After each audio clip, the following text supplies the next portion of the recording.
Okay, hello, good afternoon, everybody. Thank you for being here.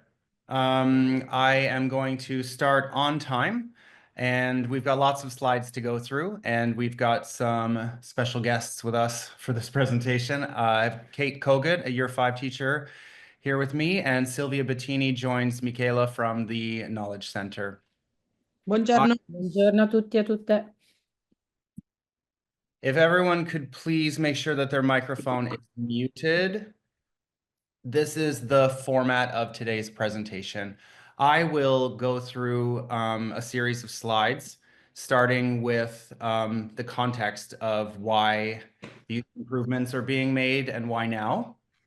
The slides have been tailored explicitly to the questions that you've sent the parent reps. So I'd like to also start by thanking the parent reps for helping us to collect your concerns, feedback, and questions. And I'd like to thank you for taking the time to read carefully through the verbale of the parent rep meeting and to send us your questions.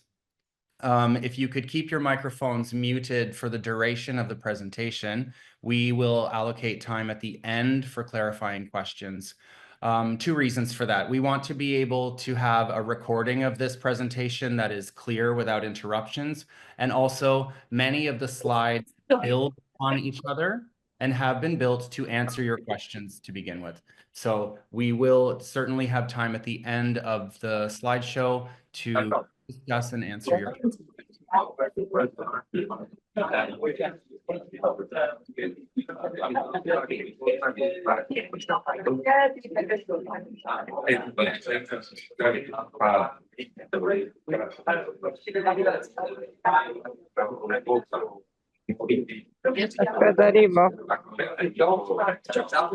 arrivo. Ladies and gentlemen, I will only continue if your microphones are muted. Thank you. Okay, I just want to start with a reminder. Change is confusing and can add uncertainty, but improvements necessitate change. And we are working on improving our delivery and improving what we're providing for your children. So in collecting your questions, we also realized that there are some points from the verbale that were not clear. But I also think that there's an element of confusion in what we're actually doing now. I think there's a lot of uncertainty around what it means to be a PYP school. And I think the idea of interdisciplinary or transdisciplinary learning also needs to be clarified. And so we're going to take some time during this presentation also to repeat and clarify what it means to be a PYP school, since that's one of the elements that's certainly not changing. Just a reminder that our primary goals as educators here is to always improve the experience and provide your children with the best education possible. BES has always been on a trajectory, and we've always been in a phase of change. Other changes have happened in the past that have brought us to the excellent stage that we're at now. Sono in call a scuola. So I'd just like to ask that you follow this presentation with an open mind, keeping in mind that your children are our priorities. Okay, so why these changes? First and foremost, we are opening a secondary school. This means that we have a new path to consider, a new direction to take our students. Our middle school is becoming an MYP school, and we have a secondary school which will provide a dual diploma. In the past, we have... Sorry, Aaron, sorry to interrupt, but some parents in the chat are writing that they are on holding, sono in attesa, so they cannot join the... Can you please see? I just resent them the link. I think. Okay. Thank you. I can... If you make me co-host, maybe I can manage that part. Thank you.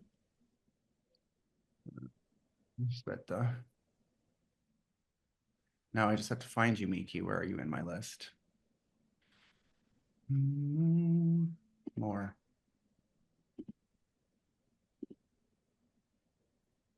There we go. Okay. Continuing. So the second point is that we are striving towards academic excellence. This is not new, but this is something that we recognize is something we're always working on. The following slides will kind of elaborate on the changes we're making and why we see those as an improvement to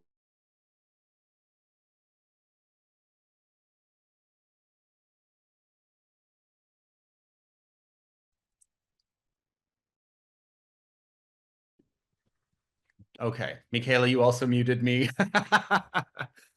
Okay, I'm gonna go back to number 2. So academic excellence has always been our goal, but you will see in the next slides that the changes we're making are meant to improve that even further. Point 3, we are considered an exemplary PYP school. During our reauthorization process 2 years ago, we passed and were reauthorized as a PYP school with excellence. Very few recommendations, only for continued improvement. It's also true that our school as a PYP school in Italy is often referred to as a point of reference for the other Globe Educate schools in Italy and in the south of France currently. We are looking for more opportunities to teach our students in small groups.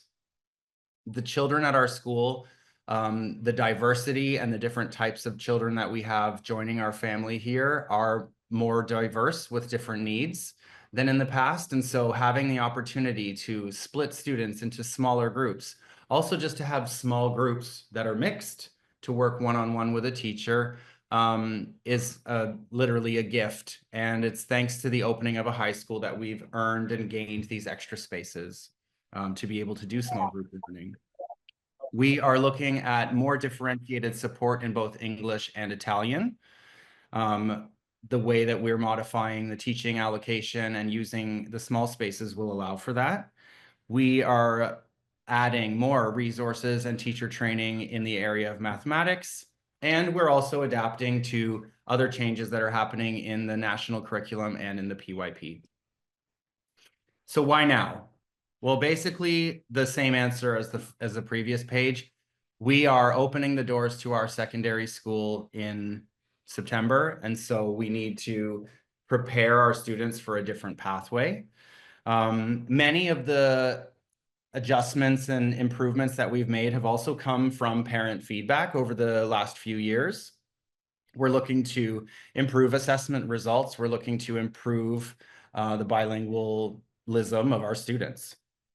Our goals are always to improve the academic offering of the school. In terms of timing of this communication, we first started kind of trickling out information in February to the Consiglio Scolastico, basically identifying our goals to make improvements to English, math, and Italian. We also talked about changes happening in the PYP. That was unfolded and explained a little more detail a month later in March. And then just before the Easter holiday, a more detailed version of these improvements were made at the parent rep meeting. I think it's important to note that with the collection of your questions, it was helpful for us to be able to identify what wasn't clear and take the time to gather the correct response. So I can recognize that this information feels like it's coming late in the year, but it's also really important to note that it's better for us to communicate when we've got all of our ducks in a row, as we say, rather than speaking about change and then not having all of the details and logistics sorted out. Again, thank you to the parent reps for helping us to prepare today. Okay, I just want to talk quickly about who we are and who we will be in the future. This is what I consider the DNA of our school, BES. We are a PYP school. We are a scuola paritaria.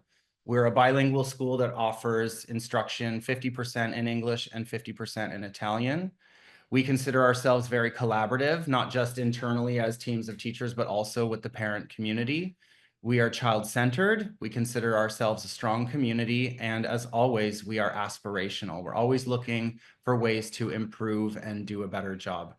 This is true today. It was true last year. It was true 20 years ago, and it will be true in the next 20 years.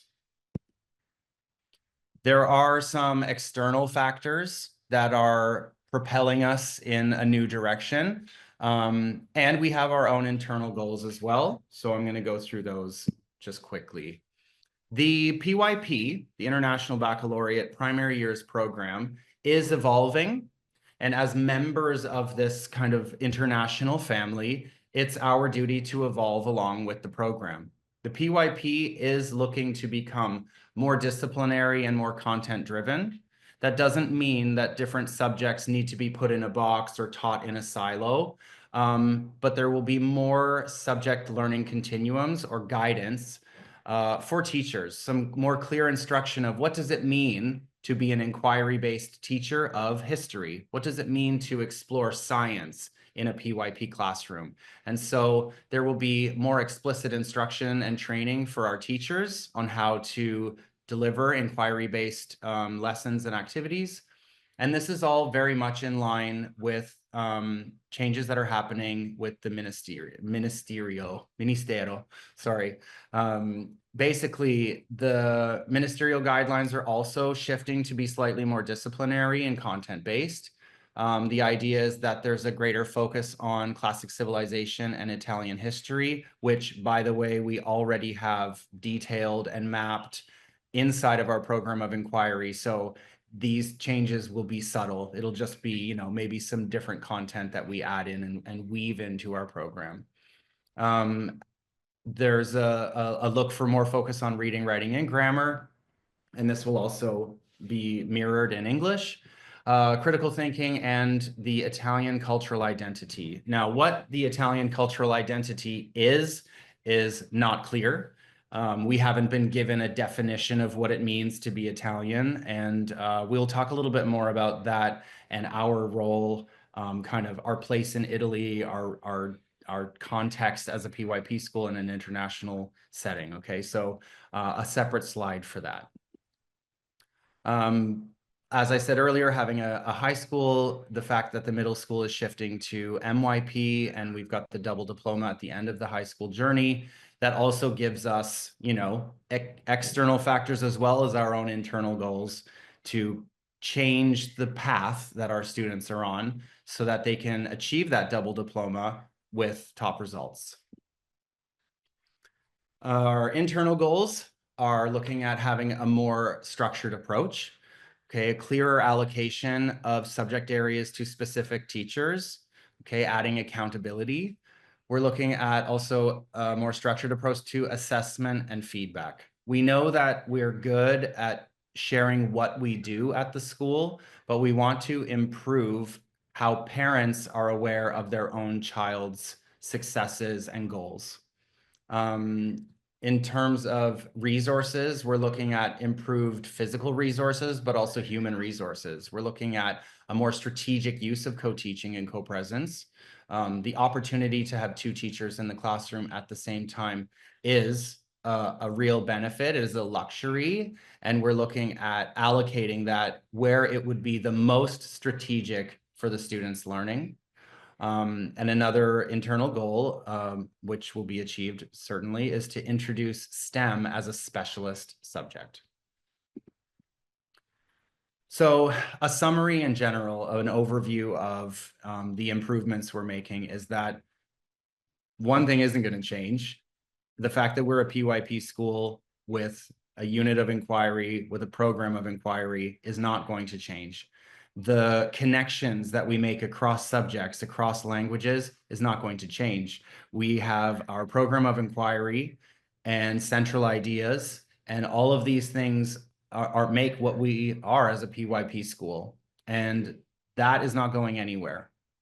I think in the presentation this morning, it was clear that many families don't truly understand what it means to be a PYP school, and From our perspective, the PYP framework is what adds the connection and the transdisciplinarity and allows students to grow and think and be critical thinkers in a way that doesn't exist in a more traditional setting.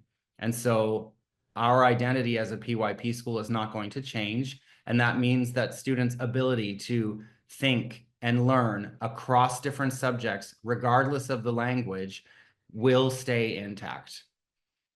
History, science, and geography will be taught principally, for the major part, in Italian, but during English lessons, the children will read and write and talk about the content they've learned in Italian. Math will be taught primarily in English, but vocabulary development, mastery, and practice of those skills will happen in Italian as well. So this is looking at kind of a organigramma of the second cycle. So in year 3, 4, and 5, there are 3 classes. Well, currently there will be 2 year 5s, but anyhow, imagine 3 sections where there is an Italian homeroom teacher. Okay, the year 3 homeroom teacher follows the class up through 4 and 5 as they do now. Each class has an English teacher and an English-speaking math teacher. The difference is that the English teacher teaches all 3 sections and the math teacher teaches all 3 sections. So this is kind of like a visual. If you look at A, the students in A have 3 teachers. The fact that the English teacher and math teacher teach all 3 sections doesn't change the fact that A has 3 teachers. If you look at the percentages, 25% in English, 25% math in English, and 50% taught in Italian. And you'll see as I go forward that we have an example of a schedule that shows you the actual math and the balance between the languages. So for us, a benefit of this improvement is that the English teacher and the math teacher will provide a consistent English and a consistent math program across the whole grade level. And the improvement of the use of resources and adding that consistency across the grade level will also allow us to build a stronger skill set amongst our students as they move up through the second cycle. Here's an example of a 3A schedule. In blue would be the English-speaking English teacher. So not obviously just teaching the English language, but also exploring concepts and lines of inquiry from our units of inquiry, connecting always to the central idea. You can see in the center that there's a co-teaching session where that English teacher has another English teacher there with them for small group learning, for differentiation, for all sorts of different models of co-teaching. There's SEL, which is social emotional learning, which is an additional part and responsibility for this English-speaking teacher. Then you've got in green, the English-speaking math teacher. You can see that there's 2 blocks where the Italian homeroom teacher would join and help to develop math vocabulary and practice mastering skills in both languages. These are our English-speaking specialists. So at this point, we've reached about half of the schedule being delivered in English, also with some co-teaching mixed in, including bilingual co-teaching for math. And the rest is delivered in Italian, including library and art, which are Italian specialist subjects. So what is everybody going to be doing? The same as they're doing now, essentially. The specialists will continue to make connections to the themes and the content of our units of inquiry. In English, the teachers will be obviously teaching the students English language and vocabulary and grammar, but not only, because while they're exploring the central idea, they may be connecting the reading and the writing to the content that has been taught in Italian, sorry. So I have some examples I'll share in a while. The Italian teacher, as always, is working on developing strength and abilities in the Italian language and also delivering specific content that's aligned with the unit of inquiry. And also, especially in the second cycle, being able to go as deep as necessary with the ministerial guidelines using the resources available. In math, there could be some standalone math skills going along with our math progression, but there can also be connections made to the units of inquiry wherever possible. Let's look at a concrete example. This is a central idea that we have in year 4. We have a responsibility to respect and protect the biodiversity of other living things. I'm going to go through some different responsibilities and talk about how this would look next year. So the Italian teacher is looking at nonfiction reading and writing with research on ecosystems. The connection to history is evolution and adaptation and looking at the fossil record. So looking back in time at how different organisms lived, survived, or became extinct. In science, they could be looking at biomimetics and learning about animal classification. And then in geography, learning about different regions and climates around the planet and seeing how different animals adapt and survive around the world. In English, the genre of writing as nonfiction, writing an article, can mirror what's happening in the Italian lessons. So maybe the students are doing research and writing an article on symbiotic relationships. They could be writing letters or articles about ecosystems and focusing on sustainability. In social emotional learning, the students could be talking about their own right to respect and protect their personal boundaries. So even in a subject that's kind of more personal and not necessarily scientific, we're always making those conceptual connections. In math, there could be some standalone geometry, but they could also connect to the unit of inquiry by looking at mapping or graphing the migration of animals throughout history and throughout climate change. In drama, the students could be learning about movements and sounds of animals. They could be looking at patterns of feathers and striping and camouflage in their art lessons. In PE, they're looking at their own nutrition, physical exercise, looking at their need for water and a healthy diet. In music, the students could be learning songs about Mother Earth, talking about how a lot of instruments are made from wood as a natural resource and building a sustainable orchestra as they do every year. In our new STEM classes, they could be using Lego to build models of ecosystems. And so in this way, you can see that the connections are always rooted and always linked to our central ideas. They are the heart of what we teach at BES as a PYP school. So everything's connected, and this happens thanks to the careful planning and mapping of content, which we've already done, and thanks to the continuation of collaborative planning, which will also not be changed. So our program of inquiry, our colorful map that you see every year with our central ideas, which are sometimes new or sometimes moved around, none of that is going to change. Neither will collaborative planning. So the English teachers in year 3 will have time to plan together. The English teachers from the second cycle will have time to work and plan together. Same with the math team. And of course, the whole team. So every week, as the PYP coordinator, I meet with every teacher in year 5. We spend an hour and a half to 2 hours together talking about the past, talking about the future, talking about the students' interests, and making those connections across content areas so that we're always aligned and always informed about what's going on in the learning of the students, even when we're not directly responsible. One of the questions we received quite a lot from families was, why are we switching math to English? It's important to think about math kind of as a third language. But in any case, we believe that having math taught primarily in English will have a really big benefit to our students. Not to mention the fact that the Blythe Academy, the OSSD, our authorization for the high school will require all of our students to complete their courses, credits, and especially the assessments at the end of high school. All the math is taught in English, and all the assessments and tests are in English. So it's our responsibility as the primary school to send our students to middle school as excellent mathematicians in general, but also very capable in maths using the English language.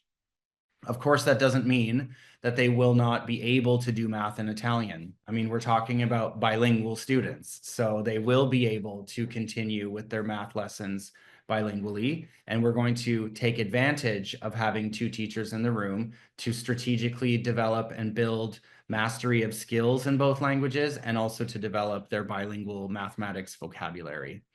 We are working on and will publish a glossary, a bilingual glossary for all families. So students, teachers, and parents will have access to a glossary that details the key vocabulary that's needed, but also some of the methods that may be different between a traditional, let's say, Italian method using the virgola, where we may use the decimal point.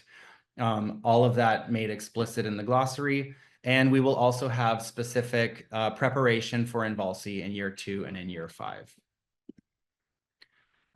Just a couple quick examples. You know, in many cases, the math vocabulary is very similar. You know, most math language, like most medical language, is Latin-based, and so a lot of the vocabulary is quite similar, and it's easy to learn both words, and to learn the vocabulary. We've got acute angle, angolo acuto, but even just the word angle itself is very similar.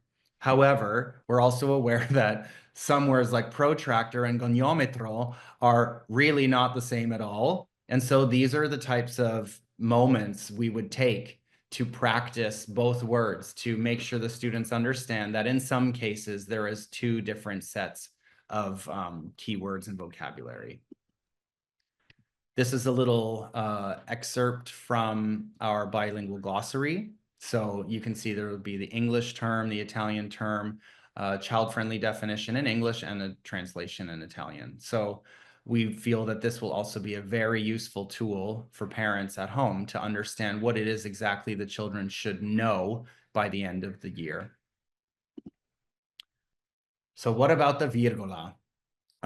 We have found over the years that introducing a new concept in math, for example, fractions, when it's the first time the students have learned about that, introducing that in two separate languages with two different sets of vocabulary can be very challenging for students who aren't particularly strong or talented in maths. The acquisition of new mathematical skills and concepts, we believe, will be far more effective to start in one language, to learn how to do that in English, to build mastery, and then translate, and then practice and learn vocabulary in Italian. And in this way, they can use their strong bilingual language skills to solve math problems in a bilingual way, and rather than using their bilingual skills to help them navigate new complex math. The amount and the variety, this is another really important part. The amount and the variety of resources, including teacher training, that's available in English is significant. It can be very challenging to find adequate resources for students to practice, even things like worksheets, websites, applications on the iPad, to find those that can go deep and explain and be a resource for students. It's very difficult to find those in Italian. And so this is something we've struggled with. And so switching English to the priority for math will allow us to use more and better tools. Regarding methods and strategies that may be a little different on the Invalsi, we're aware of those. And like I said, those will be present in the glossary. And we will also take time to prepare the students in year 2 and in year 5. Sylvia, Michaela, Kate, if at any time you want to jump in and talk about these things, please unmute yourself and let me know. Another question was asked, how are you going to select and train the teachers? The selection process for next year's math teachers has already begun. including informal discussions, but also formal interviews with teachers who are particularly passionate about teaching math. Many of our teachers actually see this as a really exciting opportunity. We are looking at purchasing additional resources and signing teachers up for some additional training. And we will also provide time for the teachers of math, some planning time together so that they are able to work together and look at the journey from year 3 to 5 and share ideas and share resources. So we're really looking at building a team of math specialists. One of the programs that we are investing in is called White Rose Maths. I encourage you to Google White Rose Maths. They have many wonderful free resources online. And I think, for those of you interested to find a little bit more about the approach, which is really about a mastery approach, the resources for teachers are fantastic. And this will kind of provide us with a toolkit that the math teachers can share from grade 1 up to grade 5 so that the methods and the resources and the visuals that we're using to teach can become more consistent across the entire school. And the children have a better understanding to jump in on what Aaron is saying. I've been using White Rose for quite a while. In my previous school, I've been using White Rose as well. There is a lot of visual materials that help the children who are more visual. There is a lot of concrete resources being used in White Rose that helps the children who need that touch of a concrete resource of movement. So White Rose caters for more different kind of approaches in ways in which the children learn. But the most important thing, and what I like most about White Rose, and I'm very, very happy that we are going to use that resource, it provides the depth of learning. So the children are really mastering the skill. And as they progress through the learning, they are building on that skill that was previously learned. So, for example, if they start learning with place value, where they are learning to understand where the digits belong in the number and what function and value they carry, that learning is not lost after the place value unit is finished. That learning is then built upon, and the children are continuously going back and building on that previous learning, which is allowing them to consolidate the skills that they've learned before and deepen them even more. Because if some children need a little bit more challenge, then we can structure our activities in a way that the base skill is learned and mastered, and now they are moving on to the next level of using that skill in a different context. So I'm quite happy about that. I would only add as well that it doesn't mean that we're entirely switching from our current math curriculum to a new math curriculum. It's not about the content and the curriculum. This is more like a framework and a set of teacher tools to allow for students to master their skills and also for there to be more differentiation and a clearer path. Again, always focusing on clarity, a clearer path for not just the students, but for the teachers to follow, providing that consistency that we're hoping for. Another question we received was, why is science being taught in Italian? The quick answer is it's not only taught in Italian. As always, the science content that we teach is strongly connected to our units of inquiry and to the central ideas. Over the years, we've collected many bilingual resources. And so again, as a part of the English lessons with the English teacher, there will always be discussions and opportunities to read and discuss the science curriculum. The difference is that the Italian teacher becomes accountable and responsible for the planning, teaching, and assessment of that science curriculum. The development of vocabulary will still be bilingual. Imagine that in an English lesson, the teacher says, let's write an article, let's write a letter to Beppe Sala and ask him for more green spaces in Milano. the students with their English teacher will say, did you know that in my lesson with Prof. whoever, that we were talking about how trees provide the world with fresh air. And so we need more green space, and this is important for biodiversity. So you'll see that the connection is always there. And even though the Italian teacher is responsible for the content, the learning and the connection making is already embedded in our PYP framework. Because there will be like really a reinforcement on the English side. Exactly. That the vocabulary in English will be introduced. The knowledge stays the same. The facts, scientific facts don't change. And it doesn't really matter whether we teach it in Italian or English, as long as the exposure to both languages in terms of vocabulary is there. And it will be there, because if I want to write a fact file with the children, they need to know the words in English in order to put them in their fact file. Exactly. Can I add something, Aaron? Sure, please. Sì, no, parlo in italiano.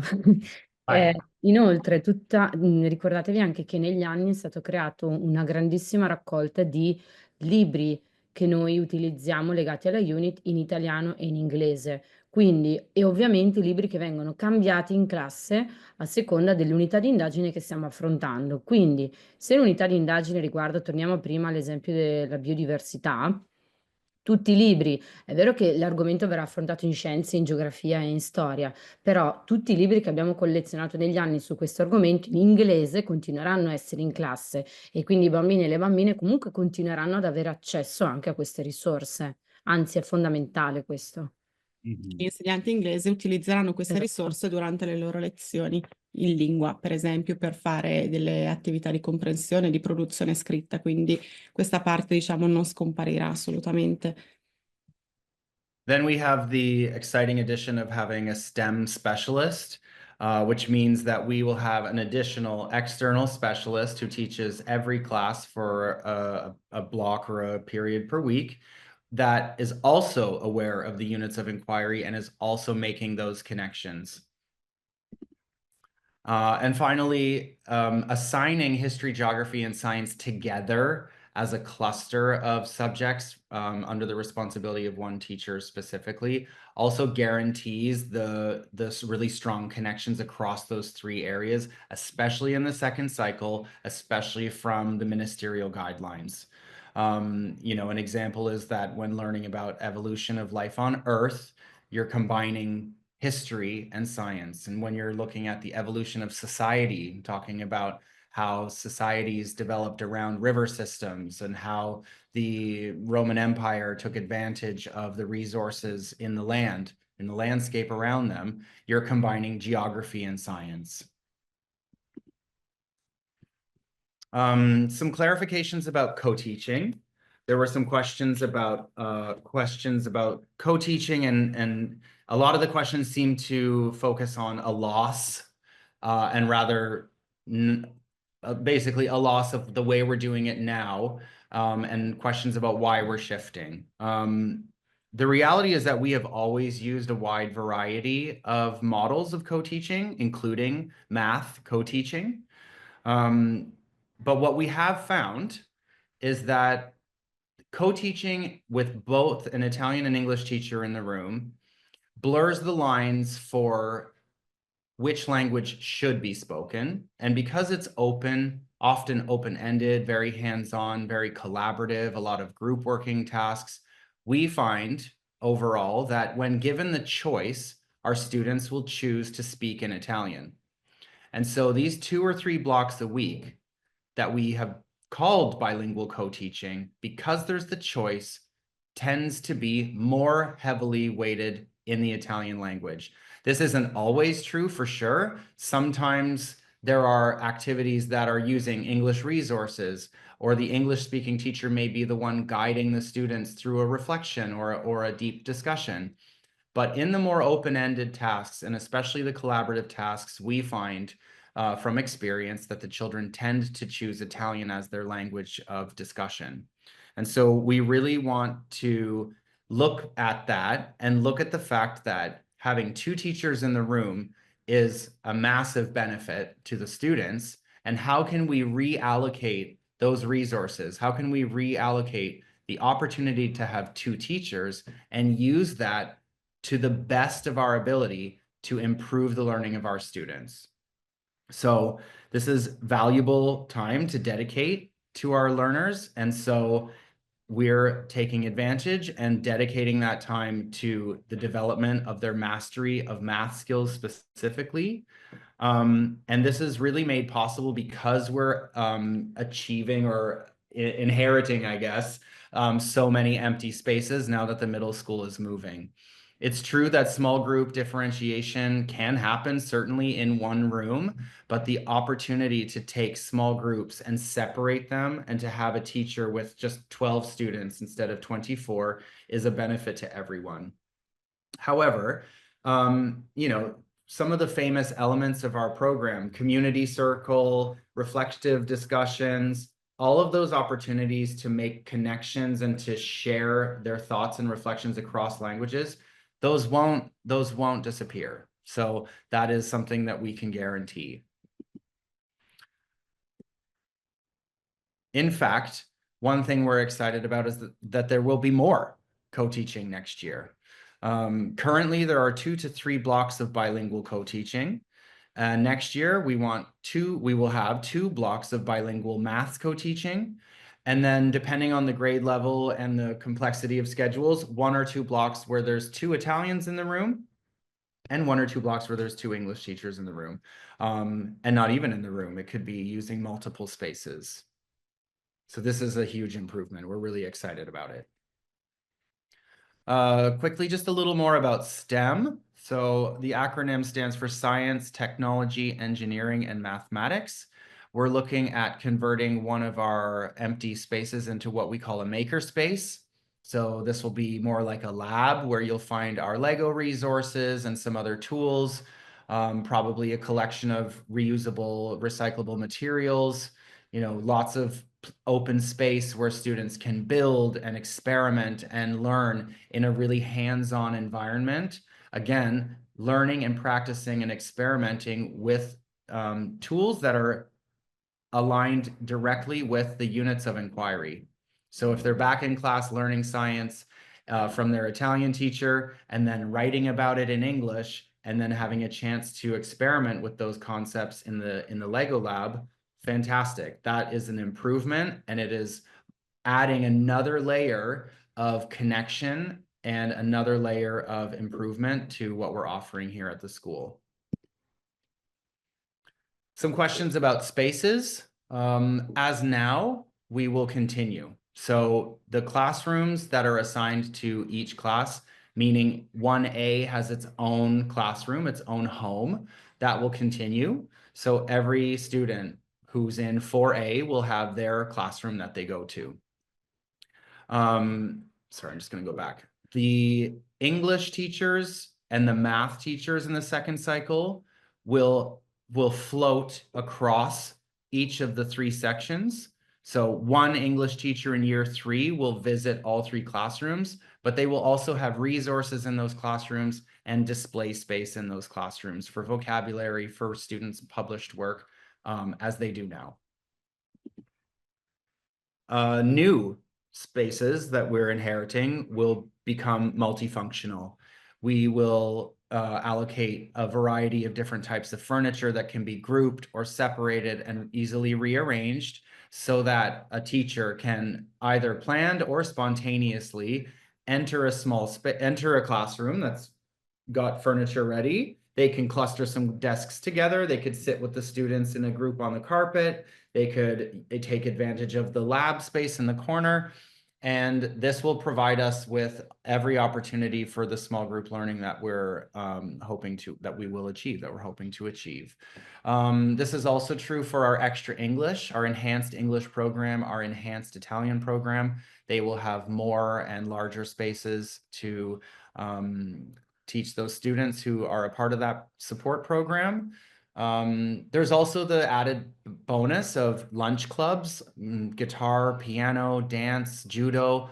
Those clubs are currently mostly in our palestra.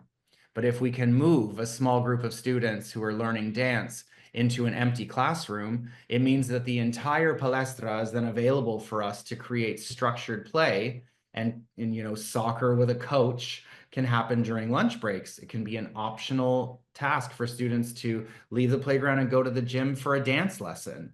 And these are all things that we're really excited about because it will add variety and add structure to our play times in the garden breaks, but it will also reduce the number of children sharing the playground. So it'll just be more space and safer for everybody.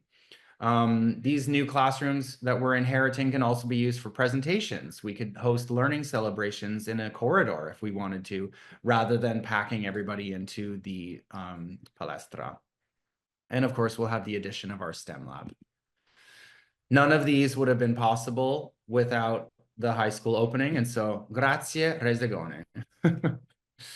Okay, now I'm just kind of blitz through some kind of outlier questions that we wanted to answer, regardless of how they were connected to some of the other themes that have emerged. So the first one is specifically about becoming more disciplinary. And there was a question about what is the national identity? What does it mean in this case? And grammar, and what will this look like?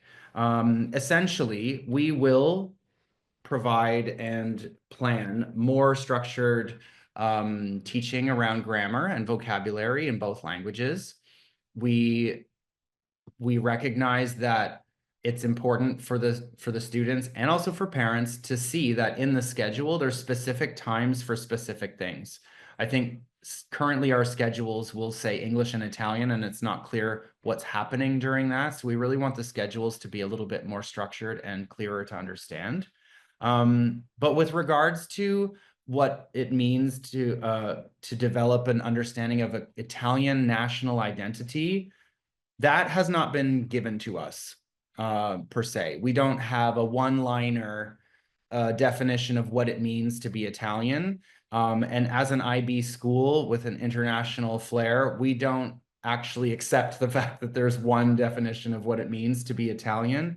We are an international baccalaureate school filled with diversity, and we celebrate that diversity. And so for us, there is no one size fits all definition of what it means to be Italian. For us, the context is everything. We are a very unique school. We're a bilingual school in Milan, which is different than most parts of Italy. And the fact that we're in Italy, of course, has an influence on how we identify and how we refer to ourselves as Italian or not. I always say that I'm Canadian, but I have an Italian heart. I don't know if the ministerial guidelines are going to allow that, but just to reassure you that we're not going to adhere to some dictated definition of what it means to be Italian. Another question. Sorry, I would like to add something to that. Oh, yes, please. Considerate comunque che noi siamo una scuola paritaria, quindi tutto ciò che concerne l'apprendimento legato banalmente allo studio delle regioni italiane, quello rientra nell'identità italiana, ok, nazionale, ma anche in Year 5 quando si tratta più c'è una bellissima unità di indagine sulle forme di governo. Si parte solitamente dall'analisi di quella che è la forma di governo italiana per poi passare allo studio delle altre forme di governo, quindi è comunque un cappello il termine identità nazionale che in realtà noi indossiamo già in quanto scuola paritaria. È un'indicazione che arriva a livello ministeriale, un termine che è stato coniato quest'anno dal Ministero, però ecco, noi siamo già sotto questo cappello qua. Esatto, e anche la parte relativa ad una prospettiva più internazionale non verrà tralasciata, quindi chiaramente dovremmo allinearci con le richieste del Ministero, perché appunto siamo una scuola paritaria, ma ogni scuola, in quanto autonomia e ha diciamo la possibilità di gestire il curriculum in base alle proprie necessità e al proprio contesto, quindi ci sarà sempre il punto di vista nazionale ma anche internazionale. And it's true that they say ministerial guidelines, not rules, right? It's a guideline, it's guidance. It's not a specific list of, you know, content that must be adhered to. Another question about reducing the number of people having an impact on the playground. In fact, we're not actually reducing the number of people, it's a reallocation of the resources we've got. So if you think about, okay, in year five right now, there are 6 teachers, 3 English, 3 Italian. Next year, there will be 3 Italian teachers, 1 English, 1 Italian, or 1 math, and that equals 5. And although that's true, the 6th person will be able to accept a new role. So the STEM position, for example, is a new role as a specialist teacher that we're creating to enhance what we're delivering. So the focus on the number of teachers is valid, but it's important to understand that what each teacher will do is more clear and more reliable and more consistent across the grade level. So the number of teachers in supervision, the amount of safety in the garden will not be reduced. There was a question about homework.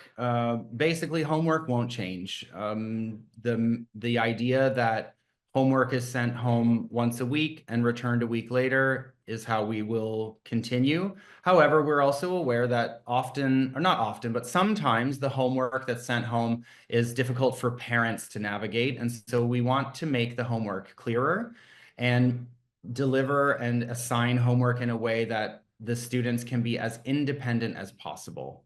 Really, the homework from a parent's perspective should be a peephole, a lens into what's happening in the classroom, but parents should not feel responsible to teach or reteach what's been assigned at home. In fact, if the homework is too challenging or your child doesn't understand it, that's a positive signal for the teacher that additional practice or revision is necessary. So again, we always celebrate mistakes. We recognize that confusion is an opportunity. Here we are today. Another question, will the children be reshuffled at the end of year 2 and at the end of year 5 as they are now? Yes. We are not changing when we shuffle. And as the year 1 Italian teacher currently follows the students up to year 2, we will continue in that way. So Italian teacher follows students from year 1 up to year 2. The students are reshuffled. They have a new Italian teacher, usually, from year 3 all the way up to year 5.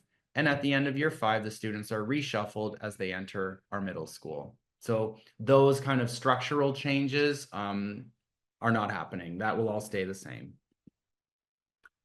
So that pretty much, I think entirely actually, covers all the questions that were collected from the parent reps.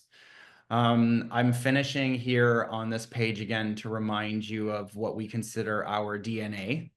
And if there's anything that we have shared that wasn't clear, I will now kind of unshare the presentation and the microphone can be over to you parents to ask questions for clarification, English or Italian. We've got multilingual people in the room, so please feel free to ask your questions and we will continue on.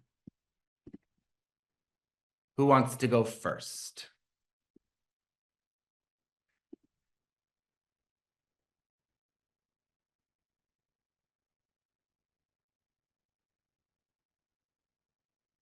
I just had to tell a teacher she can't come in. Any questions whatsoever? They're in the chat. Miki, are you able to see the chat? Yes. So the question is how we can guarantee the coverage if some English teacher will be absent for sick leave, for example. Well, in terms of coverage, the strategies we use right now is to take advantage of other teachers who are available, and we would continue in the same way, essentially. Of course, myself and other people who are not official classroom teachers often jump in to cover teachers who are sick or absent as well. If we're talking about long-term medical leave, for example, then the goal is always to recruit a temporary replacement. Esatto, e aggiungo che solitamente gli schedules vengono creati in modo tale che ci siano sempre degli insegnanti di entrambe le lingue liberi, in degli orari tali per cui riusciamo a coprire internamente le eventuali assenze, ma è più una questione proprio di creazione degli orari. Ci chiedono se manderemo poi il PowerPoint ai genitori, sì, verrà condivisa la presentazione con il PowerPoint. See, this presentation and the kind of sister presentation from this morning are being recorded, and they will, both links to the videos will be shared together in a communication early next week. Aaron, can I just jump in just a second? Go for it. Thanks. Oh, first of all, thanks for your presentation. Very clear and very nice. Just to brief things. The first is, I mean, in our perception, this is a remarkable change. Really important. Not easy to say now if it will lead to a positive or negative effect for our children, but for sure, this is a big change in their world. The second thing is that there is a little warning sign for me. It's about the balance among the English and Italian topics. I understand that the co-teaching will be enhanced, that the unit will be treated both in Italian and English, but honestly, at the first view, the English balance is a bit weak. This is because some of the topics that will be treated in English are very important, but they have less vocabulary of the other. So I mean, it's hard to say now. It will depend on how you will implement your change, this development. But a little warning sign is on the balance among the two languages. Thank you. Some math, which I shared this morning as well, is that essentially the number of hours that the students are in the classroom with English as the language of instruction is the same. So what's happening during those periods that we say English is not just development of the English language per se, like grammar and sentence structure, but also vocabulary development related to the units of inquiry. So our vocabulary is entirely built on what's being taught in the grade level, not necessarily just in the classroom with specific teachers. It's true that even Julia, as a drama teacher, can take responsibility for a specific aspect of the history curriculum because it might be connected to Commedia dell'arte or the culture in Venice as one of the regions we study in geography. And so the vocabulary and the development of this kind of transdisciplinary program won't change.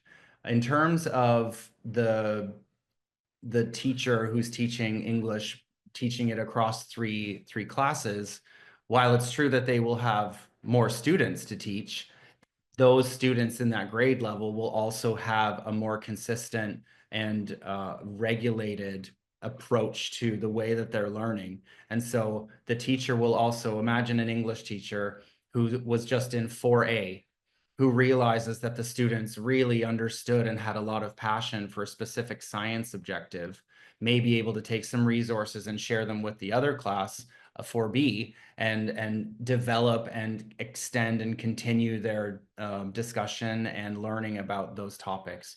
So there's also an alignment across the three classes that we have as a benefit to having teachers who experience all the classes. In fact, adding Italian co-teaching means one teacher from 4A will go and support the Italian teacher in 4B. And so this is also adding more kind of community and the connecting the three sections of year 3, 4, or 5 in a way that's more strategic as well. E vorrei aggiungere anche un altro aspetto che secondo me abbiamo già iniziato a implementarlo negli ultimi anni e questo cambiamento secondo me ci porterà ad essere sempre più allineati da questo punto di vista. Il fatto è che io capisco assolutamente l'osservazione. E il punto è che tutte le attività, come ha detto Mr. Downey, tutte le attività che verranno affrontate in italiano e in lingua inglese dovranno ruotare sull'unità di indagine.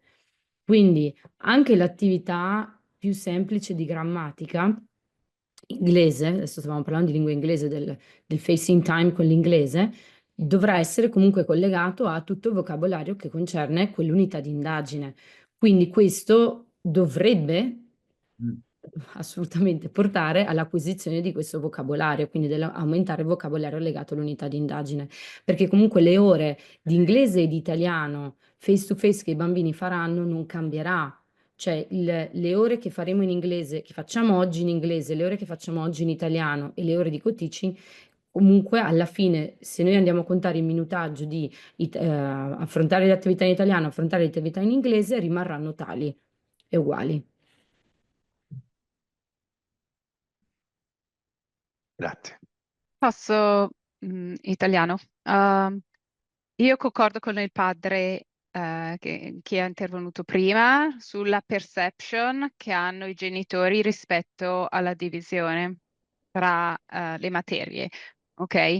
Immagino che scienze in italiano è una cosa per cui si sviluppa un vocabolario e matematica in inglese è un'altra.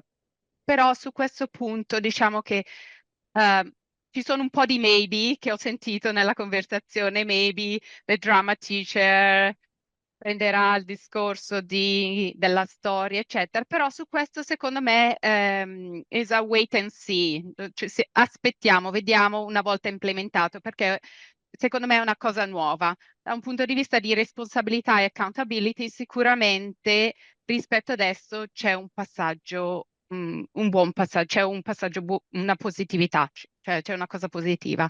Ecco, sicuramente la mia sensazione è che si vada in direzione di creare una scuola che feed into MYP, so PYP, MYP and the OSST. So, per cui la primary sia il primo step che vada negli altri, ok?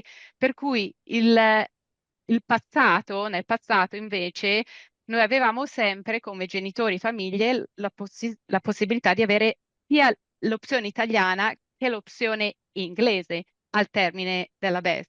Mentre invece adesso stiamo andando nell'opzione internazionale, ok? E questa è una mia sensazione, non so se per voi è la stessa cosa, però anche dalla presentazione questa, cioè si restringono un po' le opportunità per le famiglie nella scelta post-BES. Ma Vai. scusami.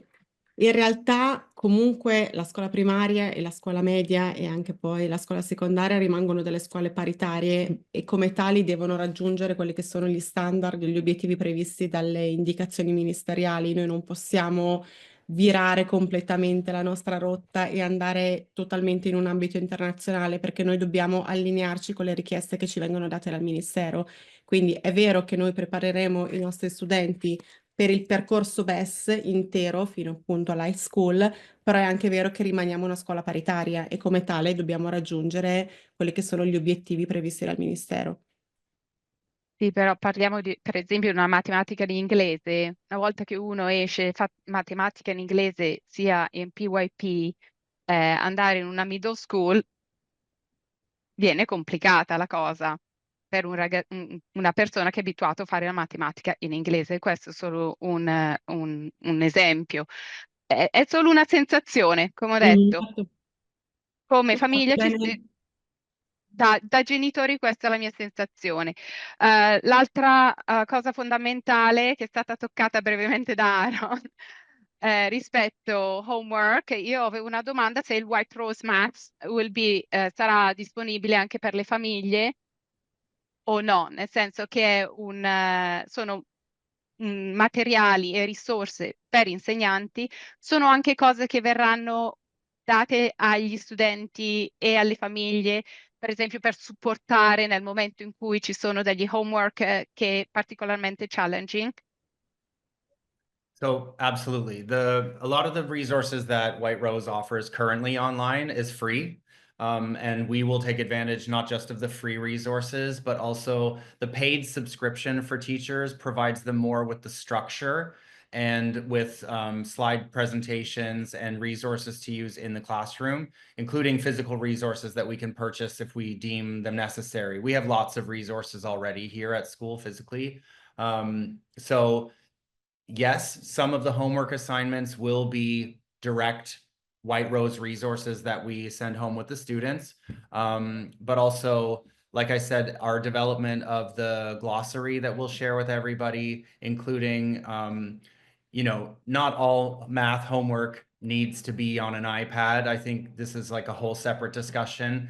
I think sometimes when the students need to put a little 4 inside of a little box and they could just write it with a pencil, like that's also better.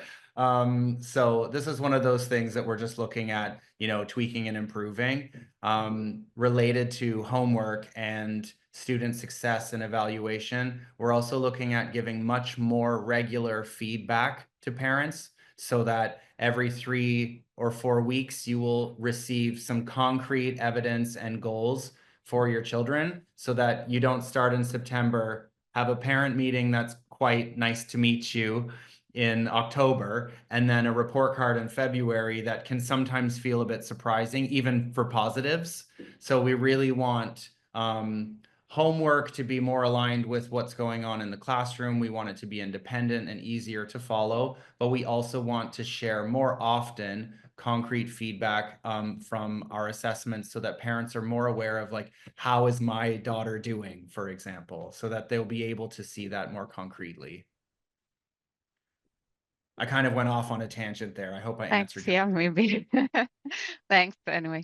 Abbiamo ricevuto una domanda più sulla valutazione e stiamo cercando di interpretarla, quindi se la persona che l'ha scritta ci può aiutare.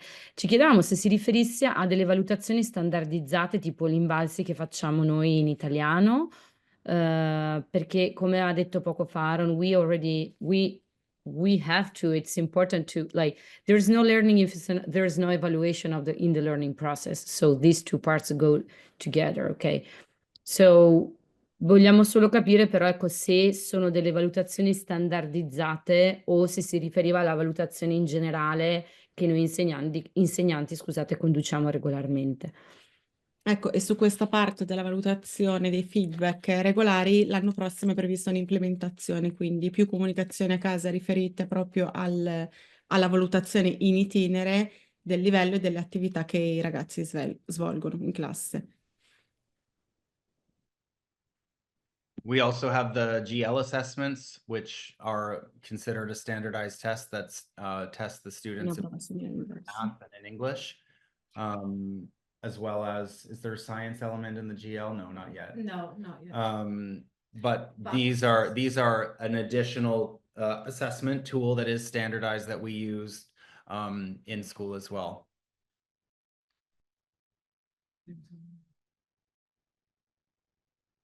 I've one more question, sorry, unless someone else has something else.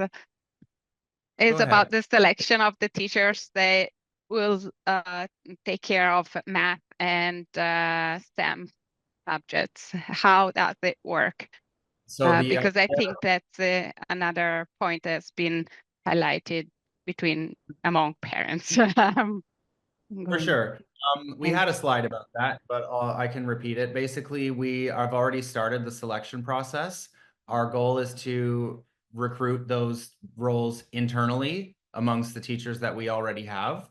You know, all primary school teachers, whether they're Italian or international, are qualified math teachers. But it's also true, myself included, some of us are really, really passionate and excited about being math teachers.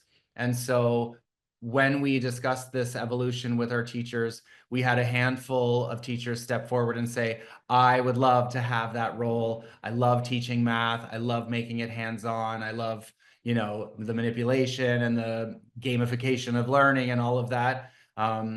You know, we also have teachers who have used White Rose maths before. And so essentially we're just looking at, as we reshuffle year 2 and make our year 3 classes, and also just look at the team skill set, the level of years of experience. So our goal is to identify, especially in the second cycle, the year 3, 4, and 5 math teachers to be ones who are really experienced and really passionate about being math teachers. So Okay.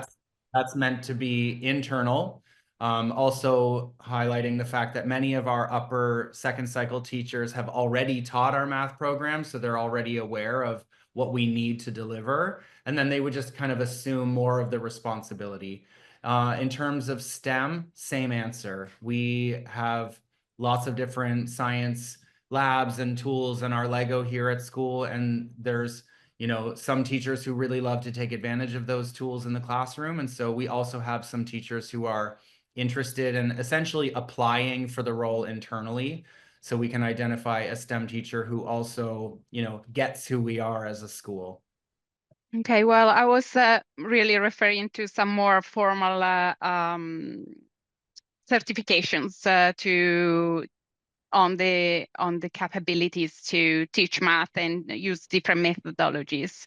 That's what I was thinking about, because yes, passion, yes, experience, but yet maybe as parents who would like a tiny little bit more. Sure. Once yeah. we have identified those teachers, one of the first steps will be some White Rose training for all of those teachers. So the whole team will have training, access to the resources, and a shared language and a shared approach so that they're able to kind of grow as math teachers as well. C'è un'altra domanda. What's the advantage of finishing the high school with 2 diplomas? Is the international baccalaureate in some way insufficient? That's more of a question for the high school for sure, although the presentation of the new high school back in October, September at City Life touched on that as well. Essentially, the International Baccalaureate is fantastic. The OSSD is more easily fused with the ministerial guidelines for a scuola paritaria, specifically for the high school diploma. That's the short answer that I know from the presentation, but certainly Nicole Scalabrin would be a reference point for answers about the OSSD. We can also put you in touch with the head of school in Florence, who has done the paritaria and OSSD. We can try to find more information to share with you. That would be something that I would have to delegate to someone else to answer appropriately, but certainly I can find you that information. There's no deficiency with the IB whatsoever. It's just that the double diploma fits more nicely. Essentially, the credits that the students need to receive in high school, it's easier to match the credits from the parita and OSSD than it is to match the IB diploma and the scuola paritaria. It's also down to details like the number of hours of study and the language of study. And this is a whole process and a double diploma that's been rolled out at our sister school in Florence for a few years now. And so it's tried and tested. But certainly, if that's not a detailed enough answer, I can find you the right answer. Aaron, I also wanted to build on Ms. Trapletti's question about the certification. Sure. I think we have to remember that every English-speaking teacher is a fully qualified teacher in primary education that covers teaching English and teaching maths as a subject, also other subjects. So it's not that they are unable to teach maths. We were just going to allocate certain subjects to teachers who are already certified to teach the subject. They are just going to focus on that subject more. So all the teachers are qualified to teach all the subjects. Otherwise, they couldn't be teachers. But we are just basically splitting the subjects in this way. So each teacher in the school is qualified to teach the subject that they are teaching. The only point I have on this is until now, I thought mainly math was taught in Italian. And so Hence, maybe after a while of inexperience, they are a little rusty on that. Plus, the idea to maybe introduce new methodologies like this white rose maths is probably not common, not known by everybody. So that was the idea. But as we want to improve the level of math in the school, I thought additional certification, additional, proof that the math will be key and taught in a good, efficient way could be given. That's what's the expectation. Oh no, absolutely, absolutely.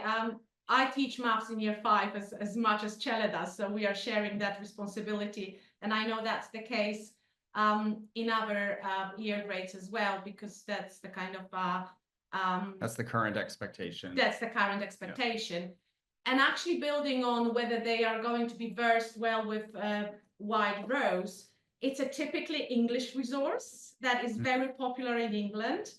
So if anything, most probably English teachers were exposed to it at some point in their career, but it is not something that is inaccessible, and it's really easy to learn. And all those concepts, it's not that we're not introducing new maths and new way of teaching, and suddenly we are rediscovering.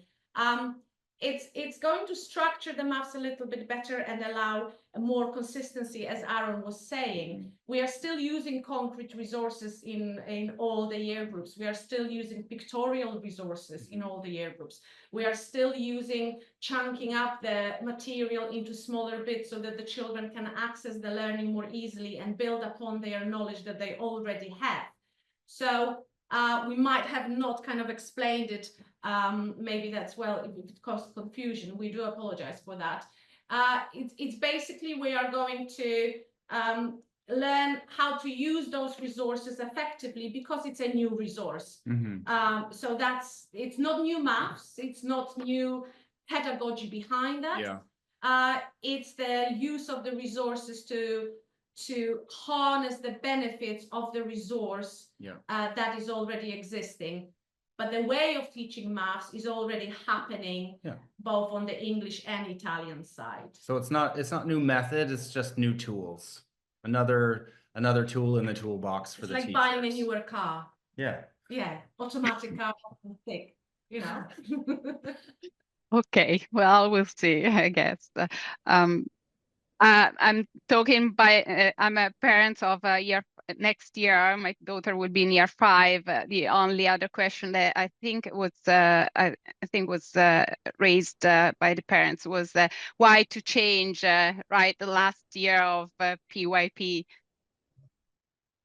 Well, the change is happening now, not because it's the last year of the PYP, but because it's the first year for us to open our high school. So because it's been kind of years in the making that we are finally opening the doors to our secondary school, it's official that we have a new goal for our students. And so it makes sense to make these improvements now so that as of September, we have kind of a new path for our students, a better path. And it would be each year, it would be one last year for the next year group, if you know what I mean. Yeah. Okay, thanks. Thank you. Kate, could you give some information about GL assessment? Parents are asking about standardized tests to assess English language. So the standardized test, the way they work, the word standardized is the key word in here. Because you may deliver an assessment and the children, you've got a range of ages in the classroom. So some children are summer-born babies. That means when they enter a certain year group, they are at a disadvantage because they are younger than some of their peers. Because some of the children were born in January, let's say, so when they enter school in September, they are that many months older. What the standardizing of the tests does is taking into consideration that not all children are the same age, not all children were starting from the same starting point in terms of their development, natural development. because they are a few months younger, they may be less mature, and so on and so forth. So when you do an assessment, you get a raw score, what it's called. So basically, for every question, let's say you've got 50 questions, for every question you get 1 mark. If you answer all 50 questions correctly, you get 50 marks. Now that score, that raw score is then converted into so-called standardized score that takes into consideration when the children were born, what age they were when they were taking the test, what developmental stage they are in based on their physical age. And you get a score. Usually in every standardized test, 100 is an average score. That means if a child got 100 in a test, they are where they should be at that point in time in their education, and they display the skills and knowledge that they are expected to know at that particular age. And then we deviate. If it's less than 100, then there might be some gaps that we need to close. If it's more than 100, then the children are entering into a stage of going above the expected level of knowledge and skills. And we know that these will be the children who might need a little bit more challenge, a little need a bit of pushing, putting the learning in a slightly different context that will ask them to think a little bit more, to find other ways. If we are talking about the children who are nearly there, but they are not quite there, that tells the teacher that, okay, I need to watch that child, because that child is practically almost there where they should be, but there might be one aspect that I need to really focus on and work on. And that actually feeds nicely into talking about working in those smaller groups, because if we have a co-teaching math situation going on, and the teachers have the benefit of having their test results, which are not the only way we are going to measure children's abilities, skills, and knowledge. I don't want anybody to think that, oh, if they score poorly on the test, that means that's it. No, because we are doing formative assessment as we go along throughout the unit. But if I know that there is a little group of children, let's say 2 or 3, who need a little bit more practice, a little bit more embedding of, I don't know, number bonds to 10, let's say, I'm going to sit with those children and I'm going to practice that a little bit more.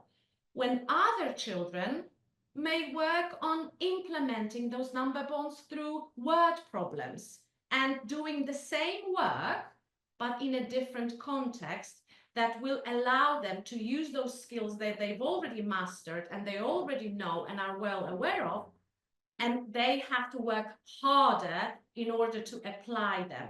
So it's all about the application of skills. So the geo-assessment also allows us to monitor the progress that the children make. Because the children will be taking those tests year on year, that means we can compare whether they are making sufficient progress, and it will be easier for you to understand where your children are in terms of learning. I also add the kind of bigger perspective of GL assessments and Invalsi being a test of the school as well. So we can look at the big picture of cohorts of students who are doing really well in certain areas, or looking at patterns and seeing, maybe there's always a similar gap in a certain age level. And so that informs not just our planning and teaching for children, but it also informs our improvement plans for the school. Any other questions?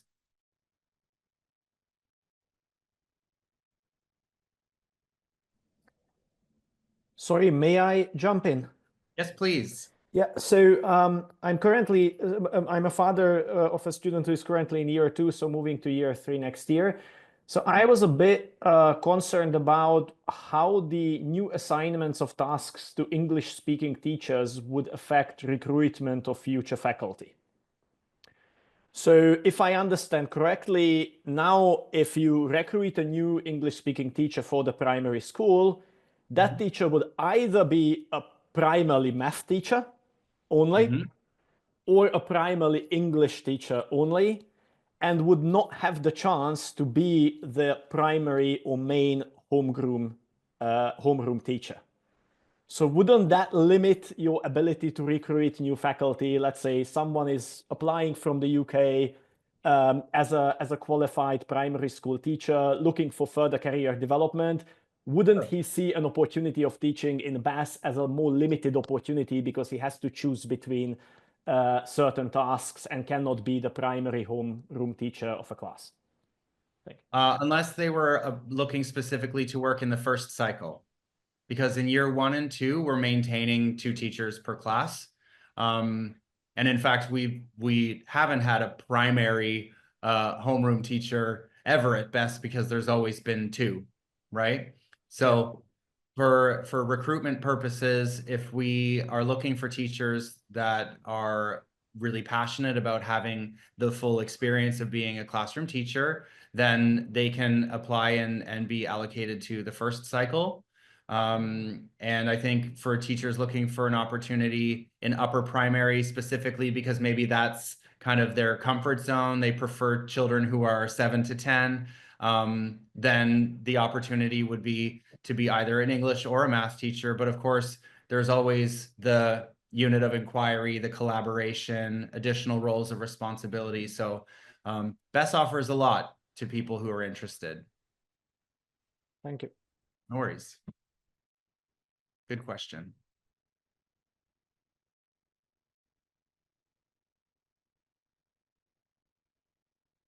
Any more takers? I will just add now, since it seems the questions are slowing, that if you do think of something after this presentation, or if you're joining us remotely watching from the cloud, I can see you have a question. Sure, just one second. If you think of other questions after the presentation, please feel free to email me and Michaela, or the class teachers or the parent reps. Your questions will find their way to us. We're planning on putting together some follow-up question and answers if those do emerge. And when we share the recordings early next week, we can include some additional answers if necessary. Go ahead. No, allora io non ho la domanda, io volevo solo dire che io sono contenta di questi nuovi cambiamenti, queste novità, perché mi piace sempre. Poi sono anche molto contenta finalmente affrontare il tema homework, che non sarà più per le famiglie, ma solo per studenti. Questo Bravo. mi piace molto. Giusto. Era ora, dopo tutti questi anni, che perciò noi non abbiamo bisogno di strumenti per la famiglia, noi personalmente, ma solo per il studente. Questo mi fa molto piacere. Una delle piccole cose, diciamo. Apprezzo anche questa. Grazie. E grazie mille per la presentazione. Grazie, arrivederci. And I hope did you understand? Absolutely. Figurati. No, Sì. that's why I speak, per quello che parlo italiano, perché so che oramai Va bene, siamo bilinguali. Io ho un'altra domanda, scusate. Non pensate che il grip sui bambini dell'insegnante d'inglese venga un po' a mancare? Mi spiego meglio. Mi immagino un bambino di year one che arriva alla primary e che quindi cambia tutti gli insegnanti. Arriva e ha più ore con una sola insegnante che è quella italiana di riferimento e le insegnanti di inglese poi che cambiano, che appunto sono 2 e che quindi quel grip, quel feeling che lo sappiamo che in primary, soprattutto nei primi anni è fondamentale, ma secondo me per quanto mi riguarda per tutta la primary è fondamentale il feeling che si crea con le maestre, quindi è fondamentale, rimane fondamentale la scelta e la selezione che deve essere fatta sulle maestre perché appunto diventano un punto di riferimento importantissimo per i nostri figli e che quindi quel feeling, quel grip che si crea con la maestra venga più a crearsi con la maestra di italiano e che si vada un po' a perdere questa cosa con la maestra di inglese. So in year 1 and 2 specifically, there is still 2 classroom teachers with the grip. Whereas in year 3, 4, and 5, there's the principal figure of the Italian homeroom teacher, which isn't new, because as always with BES, that Italian teacher has always followed the students up, right? And so they really are the principal reference person for the child anyhow. In this case, in year 3, 4, and 5, they will have their Italian homeroom teacher and then 2 English teachers. It's true. But this is also more in line with preparing the students for what the middle school model is, which is essentially a different teacher for every subject. And so we've also considered that as, you know, a path of their interactions and relationships with teachers that we need to prepare them for, you know, knowing that different teachers and different figures in their lives at school have different approaches, different personalities, different expectations. And so we've maintained the kind of pairing of partners in year 1 and 2 because we believe in that kind of sense of there being that family feeling in the early primary. I don't know, Miki, if you want to add anything. You spoke really eloquently at the first presentation about this. Sì, Lascio Silvia perché stava pensando la stessa abbiamo identica pensato la cosa. stessa cosa, che poi è importante ricordarsi il tipo di relazione che si crea con i bambini e come io sposo tantissimo l'idea che vinca sempre la qualità sulla quantità, quindi è l'attitude dell'insegnante che crea la relazione col bambino. Abbiamo dei colleghi che vedono i nostri bambini pochissimo, però hanno un bellissimo feeling, quindi sicuramente anche quello dovrà essere rimarcato tantissimo, perché comunque anche per noi insegnanti sarà un cambiamento l'anno prossimo, avremo bisogno di riorganizzarci, di ristrutturarci, per quello, come diceva Mr. Down, ci stiamo già lavorando anche noi da mesi, però davvero è l'attitude dell'insegnante che crea la relazione con il bambino. Non solo, io mi permetterei di dire, chi mi conosce come insegnante, ho visto vari genitori della mia classe, è la relazione con la community di classe, cioè creare una buona atmosfera tutti assieme, stare bene. Comunque noi e voi siamo contemporaneamente corresponsabili della crescita di questi bambini e di queste bambine, quindi è molto importante che si punti alla qualità e alla serenità dell'esperienza scolastica. E aggiungo un altro pezzettino, abbiamo pensato di realizzare questa evoluzione nel secondo ciclo anche in vista proprio della preparazione in media school, perché in media school avranno a che fare con diversi docenti e di conseguenza li vogliamo accompagnare e preparare anche a questo tipo di cambiamento. Però ecco, rimarrà anche il team, i team sono sempre stati molto importanti per noi, sono sempre stati team molto coesi, quindi continueremo a avere il team planning tutti assieme, le gite lunghe probabilmente verranno fatte sempre tutti assieme quando andremo, perché in terza si inizia ad andare fuori più notte, 1 notte, 2 notti, 3 notti, quindi sarà tutto il team che accompagna. E secondo me questo, come diceva Aaron poco fa, permette anche di, a volte ci preoccupavamo di avere le 3 classi allineate, no?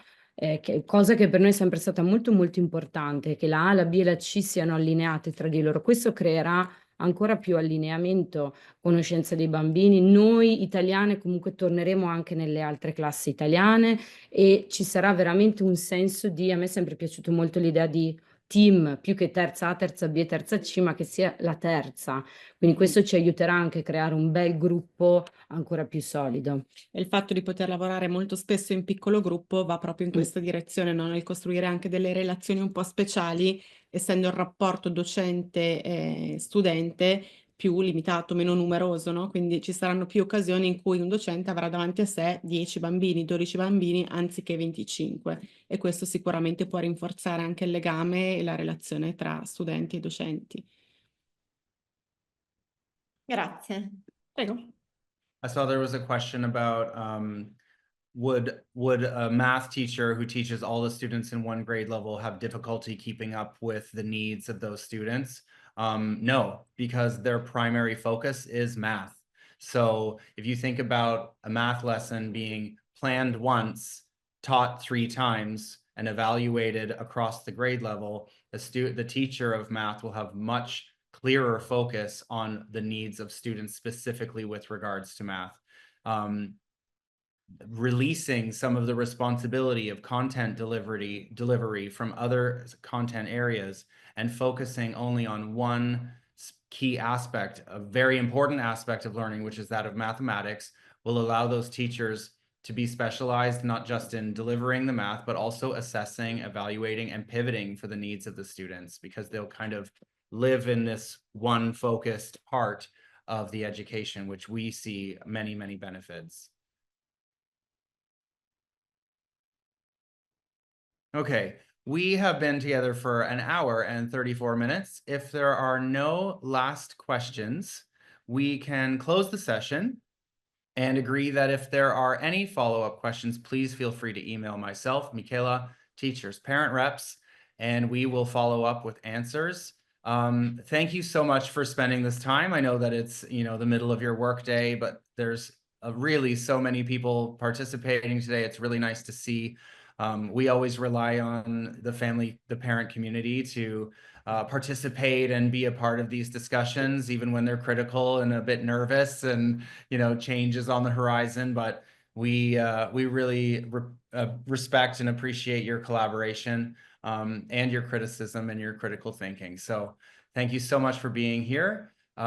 We will follow up early next week with the recordings of both of these sessions, during and after which, please feel free to reach out if there's anything else you'd like to share.